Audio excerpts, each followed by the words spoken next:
নমস্কাৰ বন্ধু বান্ধৱীসকল, এইজোপা বহু মহা ঔষধি উদ্ভিদ হয় আৰু এই গছজোপা বহু সময়ত ডায়েবেটিছ বা মধুমেহ ৰোগৰ কাৰণে ঔষধ হিচাপে ব্যৱহৃত হৈ আহিছে আৰু এই গছজোপাৰ নামেই ইনচুলিন প্লান্ট বুলি জনা যায়। এই গছজোপাৰ এখিলা পাত যদি খালী পেটতে ডায়েবেটিছ ৰোগীয়ে বা মধুমেহ ৰোগীয়ে খায় তেতিয়া ডায়েবেটিছৰ যিটো ইনচুলিন লেভেল সেইটো ক্ষমতাটো বঢ়াই দিয়ে আৰু ডায়েবেটিছটো অকণমান কণ্ট্ৰলত ৰাখে বুলি জনা যায়।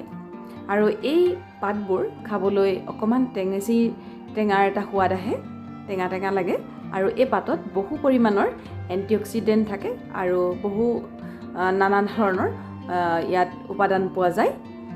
এই গছজোপাৰ নিচিনাই অন্য এজোপা গছ হৈছে এইজোপা জমলাখুটিজোপা দেখিবলৈ একেবাৰে ইনচুলিন প্লান্টৰ নিচিনাই লাগে, কিন্তু ইয়াৰ সাদৃশ্যটো একেই হ'লেও গুণাগুণবোৰ অকণমান বেলেগ। তাৰে মই পাৰ্থক্যখিনি আপোনালোকক ক'বলৈ লৈছোঁ, আপোনালোকে ভিডিঅ'টো শেষলৈকে চাই যাব। জমলাখুটি পাতবোৰ একো সোৱাদ নাই খাবলৈ।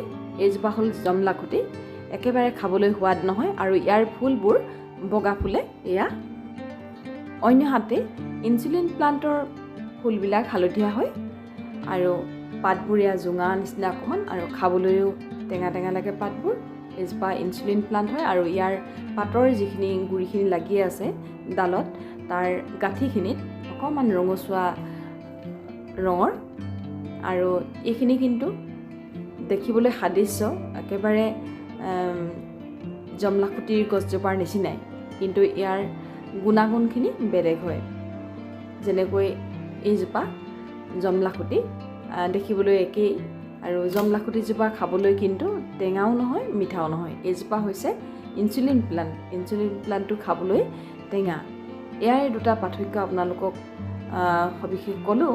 আপোনালোকে যদি উপকৃত হৈছে লাইক এটা কৰি দিব আৰু এইদৰে ভিডিঅ' চাবৰ কাৰণে মোৰ চেনেলটো ছাবস্ক্ৰাইব কৰি ৰাখিব।